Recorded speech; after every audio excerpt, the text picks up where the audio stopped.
పశ్చిమాసియా ఉద్రిక్తతల నేపథ్యంలో Hormuz close అవ్వడంతో అంతర్జాతీయంగా చమురు ధరలు విపరీతంగా పెరిగాయి. సో భారత్లో కూడా ఈ ధరల పెరుగుదల నేపథ్యంలో పెట్రోల్ డీజిల్ ధరలు పెంచక తప్పలేదు అని చెప్పి కేంద్రం చెబుతోన్న పరిస్థితి. ఇప్పుడు ఉద్రిక్తతలు తగ్గాయి, హర్మూజ్ ఓపెన్ అయింది, అంతా కూల్గా ఉంది.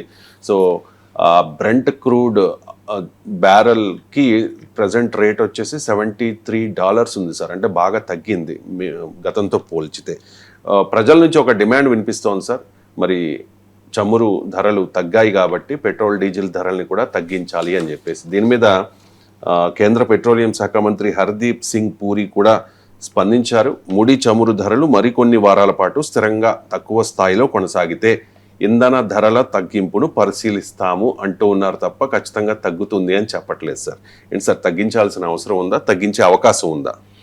అంటే ఇప్పుడు హర్దీప్ పూరి వాదన ఏంటంటే ఇతర దేశాలతో పోల్చి చెప్తున్నాడు. లాస్ట్ 4 monthsలో 5% ఇండియాలో పెరిగితే ఫ్రాన్స్లో మీకు ఇంకా ఎక్కువ పెరిగింది. ఆయన చెప్పిన లెక్కలు మీకు జర్మనీలో ఎక్కువ పెరిగింది, మీకు ఇటలీలో ఇంకా ఎక్కువ పెరిగింది. ఇప్పుడు జర్మనీలో 19.05% పెరిగింది. అలాగే ఇటలీలో మీకు 18.39% పెరిగింది. సో ఇలా లెక్కలు చెప్తున్నాడు. ఫ్రాన్స్లో పెరిగింది, ఇటలీలో పెరిగింది, జర్మనీలో పెరిగింది, పాకిస్తాన్లో అయితే 40% పెరిగింది, మీకు శ్రీలంకలో 20% పెరిగింది, నేపాల్ బంగ్లాదేశ్లో కూడా 37-40% దాకా పెరిగింది కదా. ఇది వాదన. సో కానీ మరి ఈ ప్రతి తగినప్పుడు మరి ఆ రేటు చెప్పారా? ఇదే కంపారిజన్ ప్రతిసారి ఇచ్చారా? అయినా ఒక ఎకానమీకి మరో ఎకానమీకి కంపారిజన్ ఎప్పుడూ కరెక్ట్ కాదు. సో అందువల్ల ఇది ఒక ఫస్ట్ ఆర్గ్యుమెంట్ అతనిది.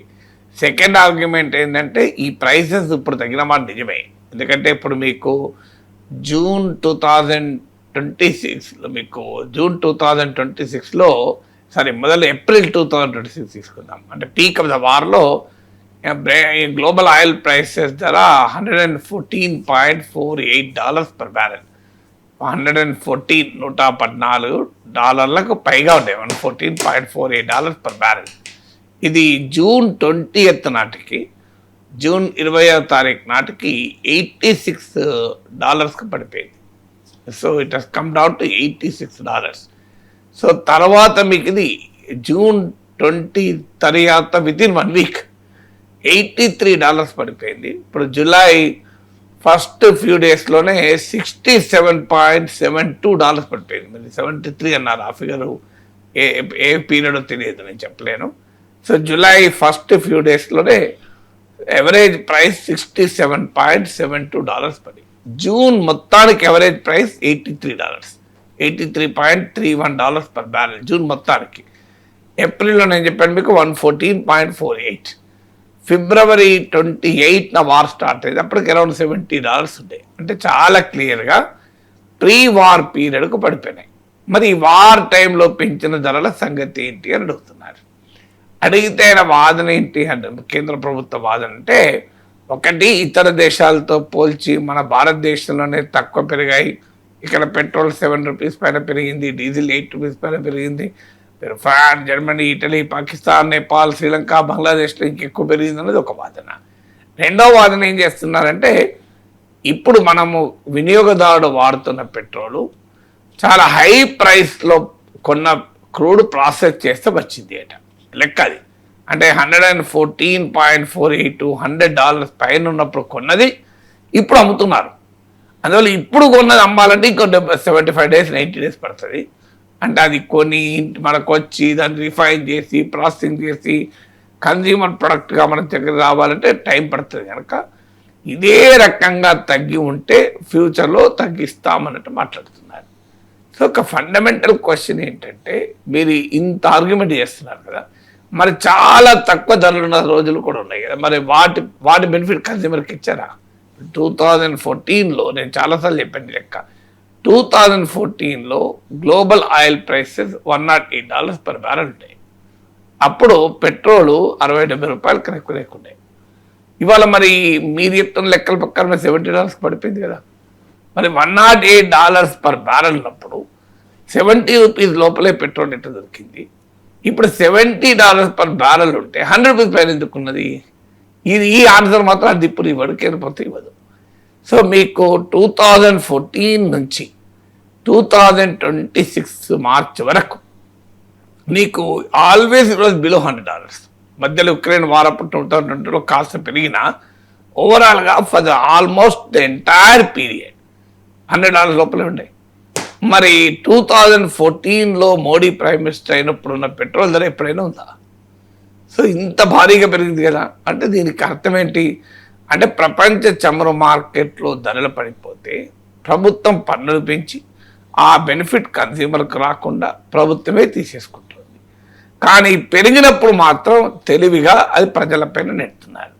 ఇది పూర్తి స్థాయిలో మేము నెట్టలేదు అన్నది వాదన. ప్రదీప్ పూరి వాదన ఏంటంటే ఈ పీరియడ్లో, ఈ వార్ పీరియడ్లో పెరిగిన ధర వల్ల $74,772 $74,772 నియర్లీ $75,000 అండర్ రికవరీస్ ఉన్నాయని. ఇది చాలా డేంజరస్ వర్డ్. లాస్ అన్నది దాన్ని అండర్ రికవరీ అంటారు. So losses are different from under recoveries. నష్టాలు కావవి. అంటే ఒకసారి ప్రైస్ తక్కువ ఉన్నప్పుడు లాభం ఎక్కువ ఉంటుంది, ప్రైస్ ఎక్కువ ఉన్నప్పుడు తక్కువ ఉంటుంది. ఓవరాల్గా చూసుకోవాల్సి ఉంటుంది. కానీ ఈ 4 పీరియడ్, ఈ 4 ఇయర్ పీరియడ్, ఈ 3 మంత్ పీరియడే, ఈ 4 మంత్ పీరియడే చూసి అండర్ రికవరీ $74,770 $75,000 ఉన్నాయి కదా. ఆ $75,000 కోట్ల వినియోగదారు నుంచి లాగేంత వరకు మేము ధరలు తగ్గించబట్టున్నారు. అయ్యా మరి ఓవరాల్గా మీకు ఈ లాస్ట్ 12 ఏళ్ళు అండర్ రికవరీ చెప్పు నాకు. ఈ 12 ఏళ్ళు చెప్పాలి కదా అండర్ రికవరీ ఉందో ఓవర్ రికవరీ ఉందో తెలుస్తుంది కదా. మీరు ఒక 3 నెలలకి ఎందుకు ఇస్తున్నారు పీరియడ్? అంతకుముందు 10 రోజులు మీకు 12 ఏళ్ల పీరియడ్లో నిజంగానే ప్రపంచ మార్కెట్ ధర ఎంత ఉండే, మీరు ఎంత కమ్మారు, ఓఎంసీస్ రికవరీస్, అండర్ రికవరీయా, ఓవర్ రికవరీ, లాభాలా, నష్టాలా, ప్రభుత్వం పన్నుల ధర ఎంత వసూలు చేసింది, అందులో కేంద్ర ప్రభుత్వం ఎంత తీసుకుంది, రాష్ట్ర ప్రభుత్వానికి ఎంత ఇచ్చింది, ఈ లెక్కలన్నీ చెప్పమనంటే ఒక్కసారి దానికి ఆన్సర్ చెప్పరు. ఎందుకంటే ఇప్పుడు నేను చెప్పిన లెక్కలు పెట్రోలియం ప్లానింగ్ అండ్ అనాలిసిస్ లెక్కల ప్రకారం ఏప్రిల్లో $114.48 per barrel, మీకు జూన్ 20th నాటికి $86.8, అరౌండ్ $86 per barrel, జూన్ మాసం మొత్తానికి $83.31 per barrel, ఇప్పుడు అరౌండ్ $67.72 per barrel ఈ first few days of July. ఇది petroleum planning and analysis wing of ministry of petroleum, government of India. అంటే క్లియర్గా ప్రీ వార్ పీరియడ్కి వచ్చేసింది. అయినా ఎందుకు ధరలు ఎక్కువగా ఉన్నాయనే ప్రశ్నకు కన్విన్సింగ్ ఆన్సర్ లేదు. సో ఇది అంతకు ముందు ప్రాసెస్ చేసిన క్రూడు మరి చాలా తక్కువ కొన్నప్పుడు క్రూడ్ ప్రాసెస్ చేసినప్పుడు తగ్గించారా? మీరు ఒకప్పుడు $50 $20 పడిపోయేది. $25 per barrel పడిపోయిన రోజుల్లో ఆ క్రూడ్ ప్రాసెసింగ్ చేసినప్పుడు కన్స్యూమర్ బెనిఫిట్ ఇచ్చారా? $50 per barrel క్రూడ్ ప్రాసెసింగ్ చేసిన బెనిఫిట్ ఇచ్చారా? అందువల్ల ప్రపంచ మార్కెట్లో తగ్గినప్పుడు బెనిఫిట్ ఇవ్వరు, ప్రపంచ మార్కెట్లో పెరిగినప్పుడు మాత్రం భారం మోపుతారు. రష్యన్ ఆయిల్ చీప్గా కొన్నాం కదా, మరి ఆ బెనిఫిట్ మీరు కన్స్యూమర్కి ఇచ్చారా? ఇరాన్ ఆయిల్ చీప్గా కొన్నాం కదా, ఆ బెనిఫిట్ మీరు కన్స్యూమర్కి ఇచ్చారా? సో దీనికి ఆన్సర్ ఉండాలి కదా. సో అందువల్ల మీరు రష్యన్ ఆయిల్ కొన్నందుకు ట్రంప్ మన పైన విపరీతంగా కారం మిరియాలు నూరాడు కదా. ఆ రష్యన్ ఆయిల్ కొన్నందుకు లాభపడింది రిలయన్స్ కంపెనీ అని అమెరికా కూడా చెప్పాడు కదా. మన ఇండియన్ కన్స్యూమర్కి ఎందుకు బెనిఫిట్ ఇలా రష్యన్ ఆయిల్ కొన్నప్పుడు? రిలయన్స్తో పాటు ఆయిల్ మార్కెటింగ్ కంపెనీస్, ప్రభుత్వ కంపెనీలు కూడా ఉన్నాయి కదా. మరి రష్యా నుంచి చీప్ ఆయిల్ ఏ స్థాయికి వచ్చింది? బిఫోర్ ఉక్రెయిన్ వార్ రష్యా నుంచి మన ఆయిల్ ఇప్పుడు 1%, ఇవాళ 40-50% చేరింది మధ్యన. మరి అంత చీప్గా నీకు రష్యన్ ఆయిల్ వస్తుంటే ఆ బెనిఫిట్ నువ్వు కన్స్యూమర్కి ఇచ్చావా? సో అందువల్ల ఈ మోసాలు కరెక్ట్ కాదు. మీరు ఉన్నది చెప్పండి.